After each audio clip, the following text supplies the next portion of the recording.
Alur kerja KPPS di Pemilu 2024. Assalamualaikum warahmatullahi wabarakatuh. Hai teman-teman pemilih dan calon petugas KPPS di Pemilu 2024.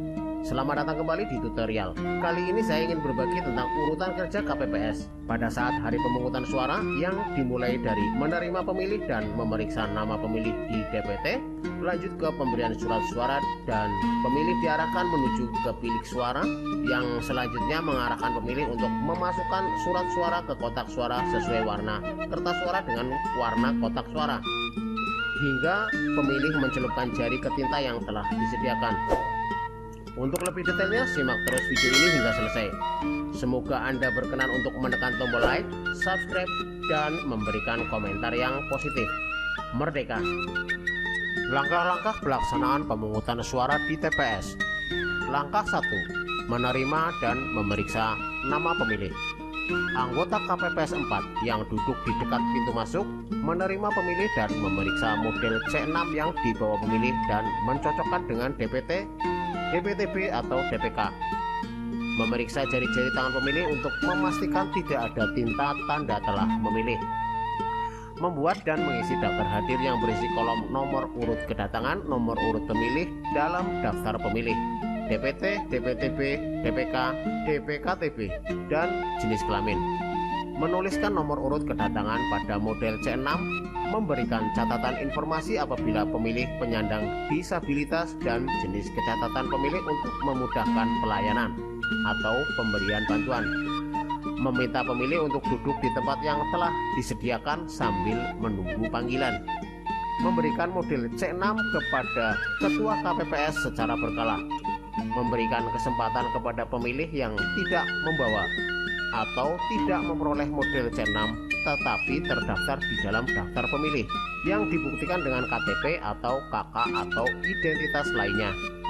Memberikan kesempatan kepada pemilih yang tidak terdaftar dalam DPT, DPTB, dan DPK yang membawa atau menunjukkan KTP atau KK atau identitas lain untuk memilih di TPS yang sesuai dengan alamat yang tertera di dalam KTP atau paspor pemilih 1 jam sebelum berakhirnya pemungutan suara dengan mempertimbangkan ketersediaan surat suara dan mencatat dalam model AT khusus. Langkah kedua, pemberian surat suara. Anggota KPPS 2 dan ketiga mengisi nama kecamatan, nama desa, kelurahan, dan nomor TPS pada surat suara. Memberikan surat suara yang telah diisi nama kecamatan, nama desa, kelurahan, dan nomor TPS pada ketua KPPS untuk ditandatangani. Langkah 3. Pengaturan area bilik suara oleh KPPS 5. Mengarahkan pemilih ke bilik suara yang tidak terisi dan mengatur aliran pemilih ke area ini untuk memastikan kerahasiaan pemberian suara. Memberikan bantuan kepada pemilih yang lemah secara fisik atau memiliki kebutuhan khusus untuk menuju bilik suara atau disabilitas. Langkah 4. Mengatur area kotak suara. Yang bertugas adalah KPPS 6.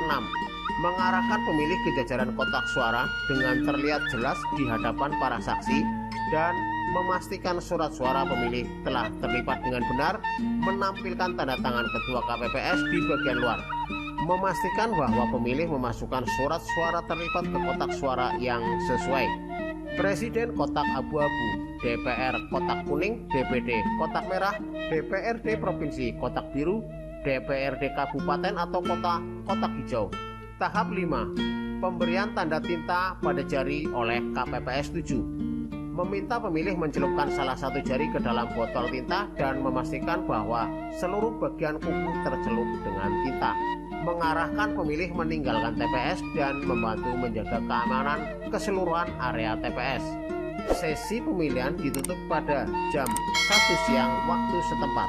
Pemilih yang masih menunggu giliran pada waktu ini tetap diizinkan untuk memilih. Pada jam 12 siang, Ketua KPPS atau KPPS 1 mengumumkan bahwa pemilih khusus tambahan sudah bisa memilih.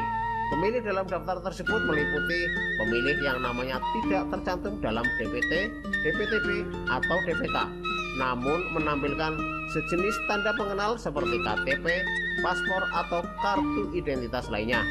Apabila jumlah surat suara yang tersisa pada jam terakhir pemilihan tidak mencukupi, pemilih khusus tambahan akan diarahkan menuju TPS terdekat yang memiliki persediaan surat suara. Bagi anggota KPPS, patuhilah peraturan terbaru yang disosialisasikan oleh PPS, karena beberapa hal akan diupdate untuk memudahkan pekerjaan KPPS. Terima kasih sudah menonton hingga akhir video ini. Semoga bermanfaat. Salam Indonesia Maju. Wassalamualaikum warahmatullahi wabarakatuh.